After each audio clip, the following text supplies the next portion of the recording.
Sinopsis episode 6 My Dearest Nemesis. Sujong tidak bisa tidur hingga pagi hari dan masih tidak percaya apa yang terjadi semalam.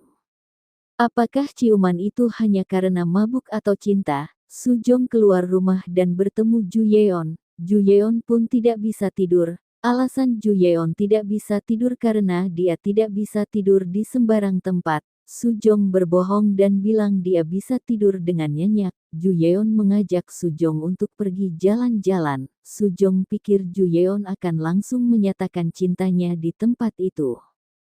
Ju Yeon mengajak Sujong pergi jalan berdua di mata air Yonghan. Sujong bingung kenapa Ju Yeon mau menyatakan cintanya di tempat ini, padahal maksud Ju Yeon hanya ingin coba meminum air dari mata air Yonghan. Sujong mau mengambil air sendiri tapi Sujong terpeleset, untungnya Ju Yeon langsung menangkapnya. Mereka berdua saling pandang.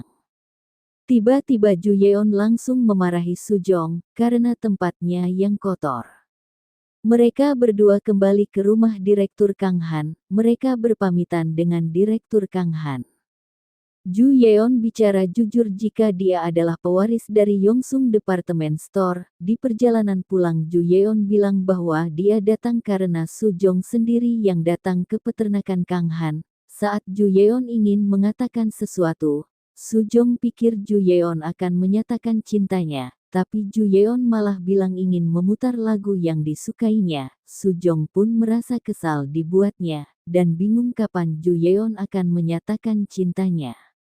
Ju Yeon mengantar Sujong sampai ke rumahnya dan memberikan semua oleh-oleh dari peternakan Kang Han untuk Sujong. Sujong meminta penjelasan tentang apa yang terjadi di malam itu, tapi Ju Yeon hanya bilang itu hanya kesalahan kecil karena sedang mabuk. Sujong yang mendengarnya langsung kesal dan marah.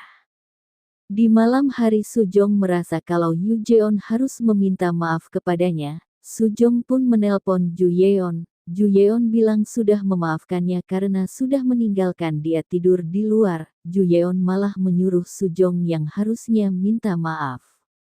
Temannya Sujong mengajak Sujong untuk ikut kencan buta. Ju Yeon yang mendengarnya langsung menanyakannya pada Sujong. Ju Yeon menyuruh Sujong untuk menemuinya saat pulang kerja di kantor Ju Yeon. Sujong pikir kalau dia dipanggil ke kantor agar tidak bisa ikut kencan buta, tapi Ju Yeon hanya membicarakan tentang kenaikan gaji dan bonus Sujong. Sujong merasa kesal dan ingin mengembalikan buku komik yang diberikan Yu Jeon. Yu Jeon pun kesal karena Sujong memberi uang seolah untuk sewa buku komik itu. Kedua teman Sujong dan Yu Jeon pun merasa senang karena Sujong dan Yu Jeon tidak akrab lagi. Sujong akhirnya menyetujui kencan buta itu, sedangkan Yu Jeon sedang menikmati menonton konser untuk yang terakhir kalinya, karena sudah diumumkan di publik bahwa Yu Jeon adalah pewaris Yongseon Department Store. Yu Jeon malah selalu teringat kebersamaan dengan Sujong.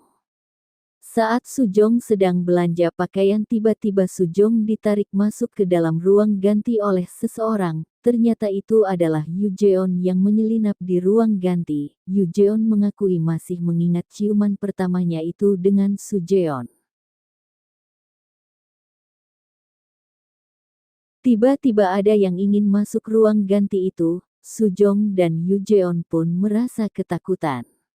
Apakah yang akan terjadi dengan mereka berdua? Apakah bisa lolos dari masalah ini? Tunggu saja di episode selanjutnya.